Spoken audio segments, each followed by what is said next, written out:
आज का हमारा रहेगा महत्तम पूर्णांक फलन, ग्रेटेस्ट इंटीजर फंक्शन। इसको शॉर्ट में बोलते हैं GIF, ग्रेटेस्ट इंटीजर फंक्शन। इसी चीज़ को अपन स्टेप फंक्शन भी बोलते हैं और इसी को पग फलन भी कहते हैं। होता क्या है, ये फंक्शन जो होता है f(x) = बिग ब्रैकेट x, इस तरीके से रिप्रेजेंट किया जाता है। यही हमारा फंक्शन क्या है, greatest integer function for all x belongs to R। यहाँ पे फंक्शन जो डिफाइन होता है रियल नंबर से रियल नंबर पे डिफाइन होता है। इसी फंक्शन को क्या बोलते हैं, महत्तम पूर्णांक फलन। तो ये होता क्या है, बिग ब्रैकेट x, ये क्या रिजल्ट देता है।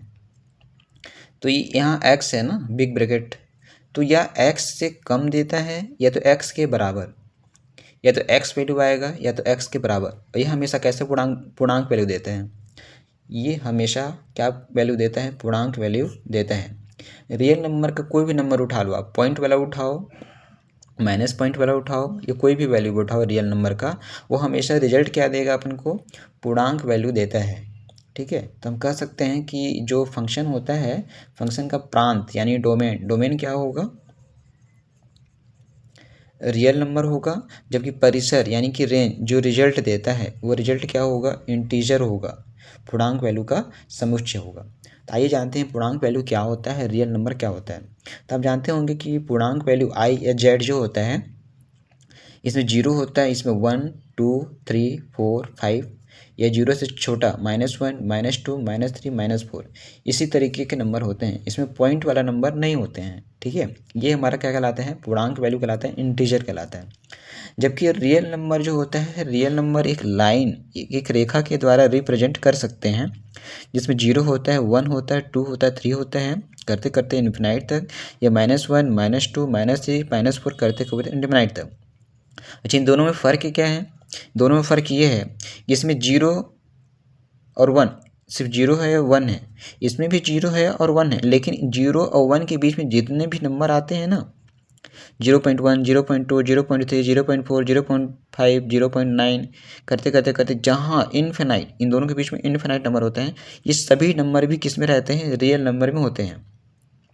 तो आज हम देख रहे हैं क्या, ग्रेटेस्ट इंटीजर फंक्शन, वो क्या होता है आप वहाँ पे देखिएगा। ठीक है, अभी मैंने बताया कि इसको बिग ब्रैकेट x के अंदर रिप्रेजेंट करते हैं। तो यहाँ पे देखते हैं अपन, जैसे मैंने यहाँ पे लिया है 0 और 1, 0 से बड़ा क्या होता है, 1 होता है। तो 0 और 1 के बीच में बहुत सारे नंबर होते हैं, 0.1 0.3 0.5 0.8 0.9। आइए रिजल्ट देखते हैं ग्रेटेस्ट इंटीजर फंक्शन का। जैसे greatest integer function big bracket के अंदर 0 है, ये कैसा फंक्शन है, ग्रेटेस्ट इंटीजर फंक्शन। तो ये क्या वैल्यू देगा, ये हमेशा क्या देता है, इंटीजर वैल्यू देता है। तो 0 है ना, तो ये क्या देगा, 0 देगा, क्योंकि 0 क्या है, इंटीजर है। लेकिन 0.1 है, देखो 0.1, तो 0.1 कहाँ पे है, 0 और 1 के बीच में 0.1 है, तो 0.1 तो देगा नहीं, तो 0.1 के से छोटा इंटीजर देगा, इससे छोटा। तो 0.1 से छोटा क्या है, 0 है, 0.1 से छोटा क्या होता है, 0 होता है। तो क्या देगा, 0 देगा।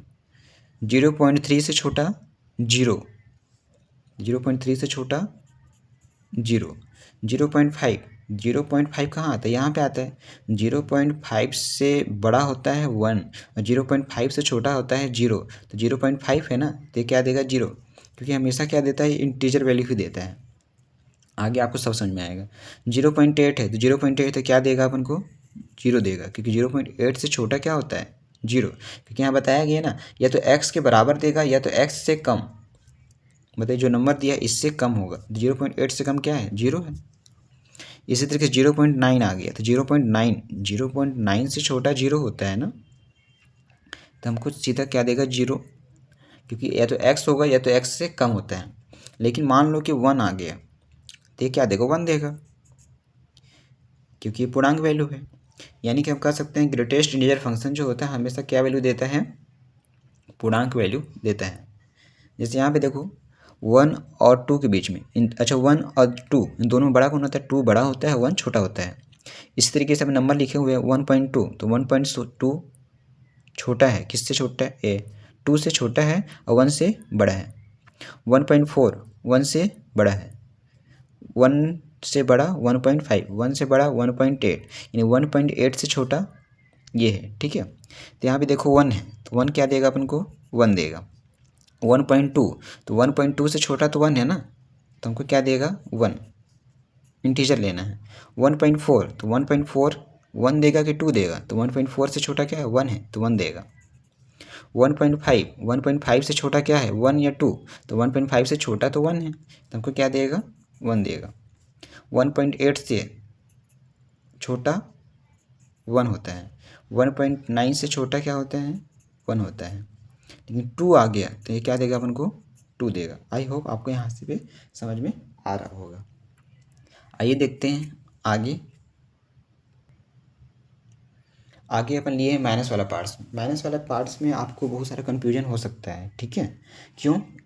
इसलिए होता है, यदि मैं पूछूं -3 और -4 इन दोनों में बड़ा कौन है, तो इन दोनों में बड़ा कौन है, तो -3 बड़ा होता है ना। -3 क्या होता है बड़ा होता है। यदि मैं बोलूं -4 और -5 इन दोनों में बड़ा कौन है, इन दोनों में बड़ा कौन है, तो इन दोनों में बड़ा जो होगा -4 बड़ा होता है, यानी -5 क्या होता है छोटा होता है, ठीक है। तो अपन देखते हैं यहीं पे देखो -3 तो एक इंटीजर ही है, तो हमको -3 मिल जाएगा इंटीजर। लेकिन -2.8, तो -2.8 देखोगे तो -2.8 यहाँ पे आएगा। -2.8 से छोटा क्या होगा, -2.8 से छोटा -3 होगा। क्या होगा -3। क्यों? क्योंकि -2.8 बोलूँ और मैं यहाँ पे -2 बोलूँ, तो इन दोनों में छोटा बड़ा बताओ, तो बड़ा क्या है -2 बड़ा होता है ना -2.8 से, यानी किसके नज़दीक रहेगा -3। ये इस रिजल्ट क्या आएगा -3 आएगा। जैसे -2.3, तो -2.3 है तो क्या रिजल्ट देगा, तो यहाँ पे देगा क्या अपन को -3, क्योंकि -2.3 से छोटा क्या होगा -3 होगा। लेकिन -2 दिया गया है, तो -2 दिया है तो क्या होगा -2 होगा। आई होप समझ में आ रहा होगा। जैसे -2 दिया, तो -2 दिया तो क्या देगा इंटीजर -2 देगा। लेकिन 1.7 माइनस के साथ है, तो माइनस के साथ है तो क्या देगा अपन को -2 देगा। -1.4 है, तो -1.4 तो यहाँ है ना, तो इससे छोटा -2 होता है। -1 तो बड़ा हो जाएगा, -2 इंटीजर तो क्या देगा -2। लेकिन -1 है तो क्या देगा अपन को -1 ही देगा। -1 है तो क्या देगा हमारे को -1 ही देगा, क्योंकि हमेशा इंटीजर वैल्यू देता है। -0.9, तो -0.9 कहाँ पे आ रहा है, यहाँ पे आ रहा है, तो इससे छोटा क्या होता है -1 होता है, तो -1 देगा। 0.5 माइनस के साथ है, 0.5 माइनस के साथ है, तो इससे छोटा क्या होगा -1 होगा।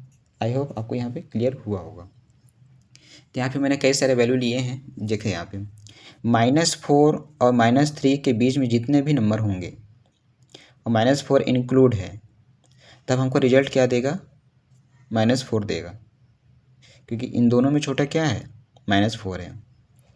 -3 और -2, -3 और -2 के बीच में जितने भी नंबर हैं वो क्या रिजल्ट देगा -3 देगा। क्या देगा -3।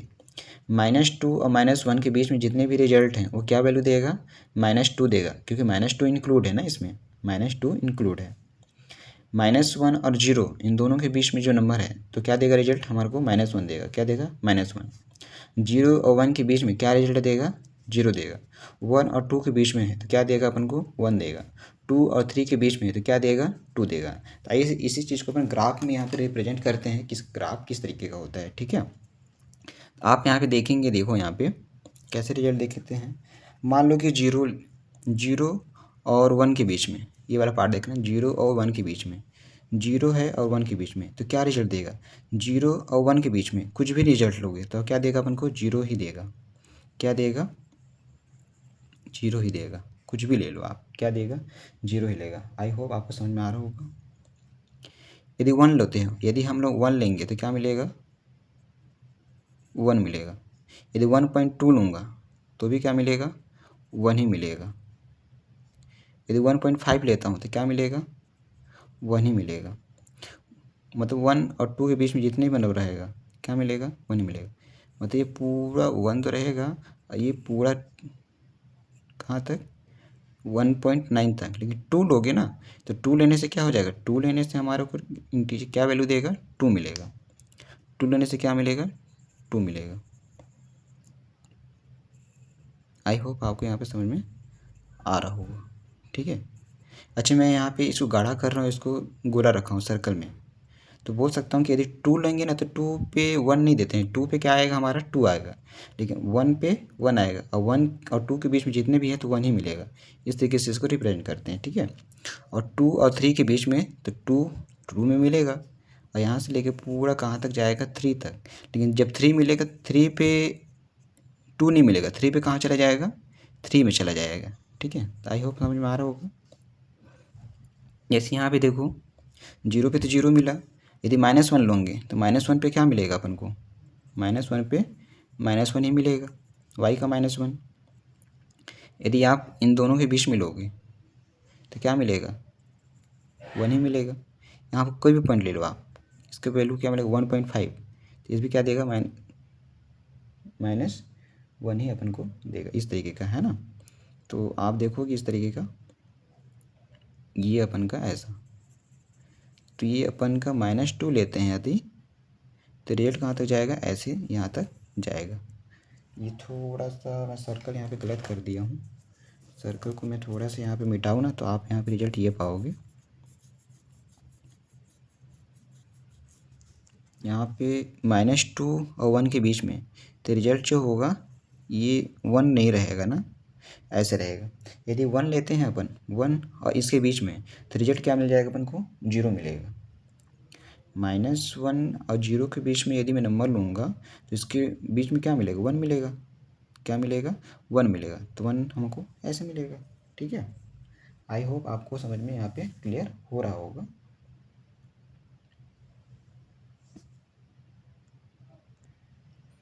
तो अपन यहाँ पे देख रहे थे थोड़ा सा मिस्टेक हो गया था जिसको मैं अभी सुधार रहा हूँ, ठीक है। यहाँ पे मैंने बताया कि -1 और 0 के बीच में क्या देगा अपन को, सबसे -1 और 0 के बीच में छोटा तो 1 होता है ना -1, तो -1 और 0 के बीच में हमेशा क्या देगा -1 देगा। तो यहाँ पे -1 से लेके पूरा आप दोनों के बीच में ले लो, क्या हमेशा रिजल्ट देगा -1। लेकिन यदि हम 0 ले लेते हैं तो 0 पे क्या होता है 0, तो यहाँ पे -1 इंक्लूड नहीं होता है। ऐसे -2 और 1 के बीच में जब लेते हैं तो इन दोनों में छोटा क्या होता है, इन दोनों में छोटा तो -2 होता है। इन दोनों के बीच में जो भी क्या रिजल्ट देगा अपन को -2 ही रिजल्ट आएगा। क्या रिजल्ट आएगा -2 ही रिजल्ट आएगा, यानी इससे कि -2 से लेके -1 तक चले जाओ, लेकिन यहाँ पे -1 इंक्लूड नहीं है, क्योंकि -1 लेते हो ना तो -1 लेने से क्या होगा -1 मिलेगा, ठीक है। तो और -2 लेने से क्या मिलेगा अपन को, यदि मैं -2 लेता हूँ तो -2 लेने से क्या मिलेगा -2 मिलेगा। अब -2 से और छोटा लूँगा -3 और -2 के बीच में, तो हमारा ग्राफ कहाँ जाएगा यहाँ पे जाएगा, क्योंकि -3 लेने से क्या मिलेगा -3, -3 से थोड़ा बड़ा भी लोगे ना तो भी क्या मिलेगा -3, -3 से बड़ा लोगे तो भी -3, -3 से थोड़ा सा बड़ा लोगे तो भी मिलेगा। लेकिन -2 लेते हो तो -2 पे क्या मिलेगा अपन को -2, -2 से बड़ा लोगे तो भी -2, -2 से बड़ा लोगे तो भी -2, -2 से बड़ा लोगे तो भी -2। लेकिन जैसे ही आप माइनस ले लोगे -1, -1 से क्या मिल जाएगा -1, -1 से बड़ा लो -1, -1 से बड़ा लो -1, करते करते लेकिन 0 ले लोगे तो 0 पे -1 नहीं मिलेगा, 0 पे 0 ही मिलेगा। और 0 और 1 के बीच में, 0 और 1 के बीच में क्या मिलेगा 0 ही मिलेगा, क्या मिलेगा हमेशा 0, 0 और 1 के बीच में कुछ भी लोगे क्या मिलेगा 0 मिलेगा, क्या मिलेगा 0। लेकिन जैसे ही 1 लोगे तो 1 पे क्या मिलेगा 1, और 1 और 2 के बीच में कुछ भी लोगे 1 मिलेगा, क्या मिलेगा 1। वो इन दोनों के बीच में कुछ भी नंबर ले लो क्या मिलेगा 1 मिलेगा। लेकिन जैसे ही 2 लोगे तो 1 नहीं मिलेगा, क्या मिलेगा 2 मिलेगा। और 2 और 3 के बीच में क्या मिलेगा 2 मिलेगा, 2 और 3 के बीच में क्या मिलेगा 2 मिलेगा, इस तरीके का। आई होप आपको ये ग्राफ भी समझ में आया होगा, अगर रिटेन स्टेज में फंक्शन क्या तो वो भी समझ में आया होगा, ठीक है। इससे अपन आगे आगे क्वेश्चन भी देखेंगे तो आपको क्वेश्चन में और भी क्लियर होगा। अभी हम लोग क्या देख रहे हैं, सिर्फ थ्योरी देख रहे हैं। आई होप आपको समझ में आया होगा। Thank you.